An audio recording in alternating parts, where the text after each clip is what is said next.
all the glory.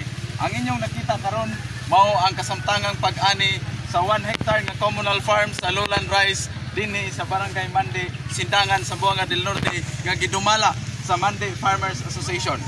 Kining maong programa kining maong pag-harvest gisuportaran sa ato ang programang EGBO or Enhanced Gasang Bandianon sa Umahan, nga programa nga gi-create sa tong pinanggang gobernador Honorable Governor Roberto Y. Uy of the province of Zamboanga del Norte, nga gituuhan nga makahatag og additional income sa atuang mga farmers ug usab ang atuang mga farmers makalibkas sa gapos sa kapobrehon.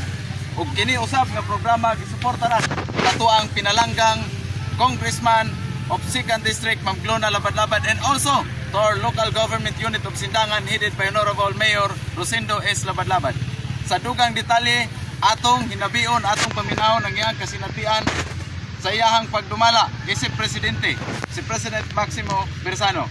Pres, maayong buntag ka kanimo. Buntag pod, daghang salamat no. Ako nagpasalamat pod sa tuang gobernador pinaagi sa iyang pagtabang, pagsuporta sa binhi nga iyang gihatag isip kami mga partner binhi sa Mande, Sindangan, Zamboanga del Norte. Daghan kayong salamat sa inyong pagtabang kanamo pinaagi sa paghatag pod og abono no, ang kanang bang ilang gitabang isip pagsuporta sa amo ang kapobrehon. So unsa may imong nabati, Pres, nga naan ni siya makatabang beginning programa nga EGBO para sa inyo dinhi sa Barangay Mande? Para nako makatabang kay sa amo ang mga gikinahanglan ilang nahatag ang mga binhi no, gani sa tuang mga kuan membro nagapod-apod sila og binhi naagi sa katong humay nga ilaha kong ituan sila ang mga basakan. Salamat kayo sa inyo ang pagtabang namo no, namong tanan dinhi si farmer na atuwa sa Mande. Okay, daghang kayong salamat, Pres. Ang programang EGBO dili lang nakafocus sa 1 hectare. Adunay usab gipanghatag individually sa tuang tansa-tansa ka mga farmers karon nga naa diri sila nakadawat ug nakatagamtam sa tuang pinhi sa humay nga libreng gihatag kanila ug ila na kining natanom.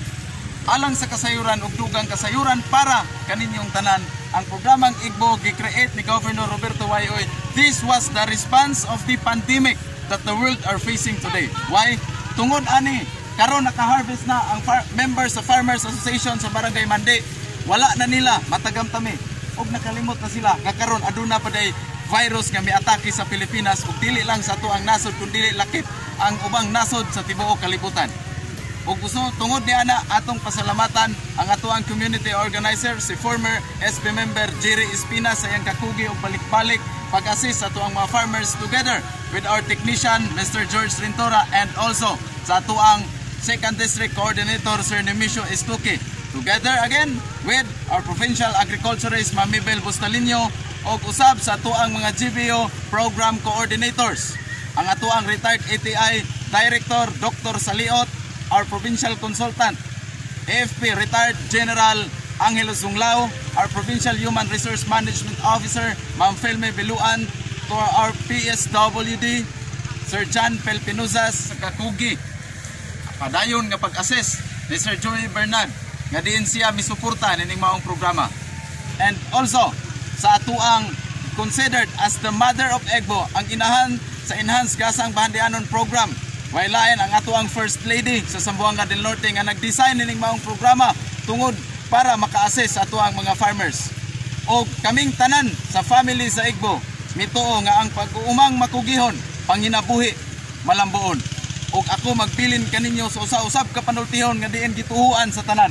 Mao ang kung ang panagtimbayayong ug kayusahan naa ug kini magdungan, magbunga kini maayong damgo ug kalampusan ug daghang salamat kaninyong tanan.